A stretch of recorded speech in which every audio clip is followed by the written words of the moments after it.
اعوذ باللہ من الشیطان الرجیم بسم اللہ الرحمن الرحیم۔ ناظرین و سامعین، ایک نئی ویڈیو کے ساتھ آپ کی خدمت میں حاضر ہیں۔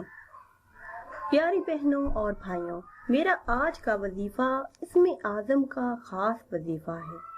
صرف 2 لفظوں کا ایسا وظیفہ ہے جس کو کرنے والے کی حاجتیں بن مانگے مل جاتی ہیں۔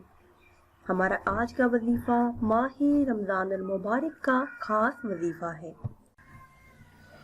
ماہ رمضان المبارک عظمتوں والا اور برکتوں والا مہینہ ہے۔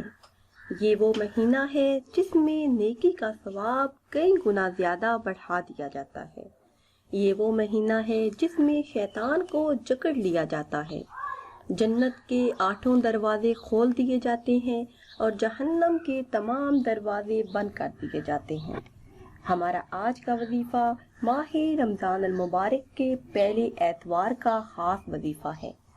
جو بھی انسان ماہ رمضان المبارک کے پہلے اتوار یہ عمل کرے گا تو اپنی آنکھوں سے رزق کی برسات ہوتی ہوئی دیکھے گا، اس کی ہر حاجت، ہر مراد پوری ہو جائے گی۔ یہ وظیفہ ہے یا حیو یا قیوم کا۔ حضرت عیسیٰ علیہ السلام جب مردوں کو زندہ کرنے کا ارادہ کرتے تو یا حیو یا قیوم کہا کرتے تھے۔ حضرت ابن عباس رضی اللہ تعالی عنہ سے روایت ہے کہ اللہ پاک کا یہ اسم یا حیو یا قیوم اسم اعظم ہے۔ پیاری اسلامی بہنوں اور بھائیوں، آج ہمارے دلوں سے نیکی کی رغبت ختم ہو رہی ہے، اسی لیے ہمارے دل مردہ ہو چکے ہیں۔ یا حیو یا قیوم پڑھنے سے ہماری دعائیں، ہماری مرادیں، ہماری حاجات پوری ہو جایا کرتی تھیں، مگر آج ہم گناہوں کی دلدل میں پھنس چکے ہیں۔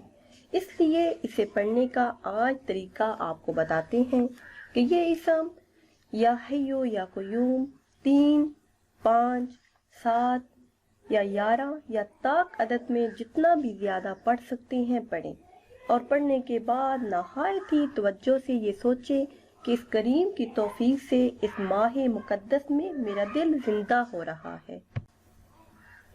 پھر جس مقصد کے لیے، جس حاجت کے لیے، جس مراد کے پورا ہونے کے لیے آپ دعا کریں گے تو انشاءاللہ اس ماہ مبارک کا صدقہ اللہ پاک آپ کی دعاؤں کو قبول فرمائیں گے۔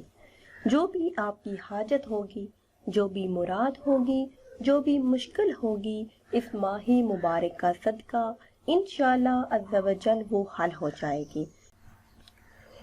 عمل نہایت ہی آسان ہے۔ اول 11 بار درود پاک پڑھیں، اس کے بعد کسی بھی تعداد میں یا حیو یا قیوم کا ورد کریں، اس کے بعد پھر 11 مرتبہ درود پاک پڑھ کر اللہ پاک سے اپنی حاجات کے لیے دعا کریں تو انشاءاللہ اس ماہ مبارک کا صدقہ آپ کی جھولیاں مرادوں سے بھر جائیں گی، آپ کے گھر میں کسی بھی چیز کی کمی نہیں رہے گی انشاءاللہ۔